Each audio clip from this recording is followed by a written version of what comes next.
एखाद्या वेळेला आपला कधी-कधी अंदाज चुकतो, हो की नाही? तर झालं काय, आज सकाळी आहे ना, मी सगळ्यांसाठी पोह्याचा नाश्ता बनवायचा म्हणून भरपूर असे पोहे भिजवले होते.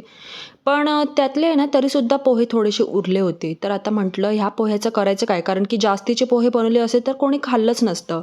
तर त्यासाठी आहे ना, मग आता विचार केला की आपण काहीतरी नवीन रेसिपी ट्राय करूयात. म्हटलं दुपारच्या वेळेला सगळं जेवण झाल्यावरती आहे ना, पोह्याचे मी भजे बनवण्याचा विचार केला होता. त्यासाठी आहे ना, एक कांदा कापून घेतला, त्याच्यामध्ये मीठ आणि लिंबाचा रस टाकून साईडला ठेवून दिलं. थोड्या वेळाने आहे ना, त्याला छान असं पाणी सुटलं होतं. त्यामध्ये मग मी भिजलेले पोहे टाकले. त्याचबरोबर आहे ना, अर्धी वाटी मी थोडंसं बेसनचं पीठ टाकलं होतं. छोटी वाटी होती. त्याचबरोबर त्यापेक्षा कमी थोडंसं तांदळाचं पीठ टाकलं होतं. म्हणजे जवळ-जवळ चमचाभर मी तांदळाच्या पिठाचा वापर केला होता. कारण की बेसनचं पीठ हे बाइंडिंगसाठी चांगलं झालं आणि त्याचबरोबर तांदळाच्या पिठामुळे छान असा कुरकुरीतपणा येतो. आवडीनुसार थोडेसे मीठ मसाले टाकले आणि त्याचबरोबर आहे ना, भरभरून अशी कोथिंबीर टाकली आणि छान असं सगळं एकजीव करून घेतलं. जसं आपण भज्यासाठी पीठ तयार करतो ना, अगदी त्याच पद्धतीने इथे आपलं पीठ तयार केलं. तेल आधीच छान असं कडकडीत गरम झालं होतं. त्याच्यामध्ये आहे ना, असे छोटे-छोटे गोळे सोडून दिले आणि छान असे तळून घ्यायला सुरुवात केली.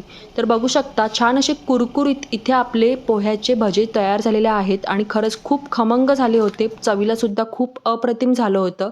तुम्ही कधी अशी रेसिपी ट्राय केली आहे की नाही नक्की सांगा. आणि हे मात्र भजे घरात सगळ्यांना खूप जास्त आवडले होते कारण की बाहेरून कुरकुरीत आणि आतून अगदी छान असे सॉफ्ट झाले होते. तुम्हाला जर आपली ही रेसिपी आणि हा व्हिडिओ जर आवडला असेल तर आपल्या व्हिडिओला लाईक करायला विसरू नका.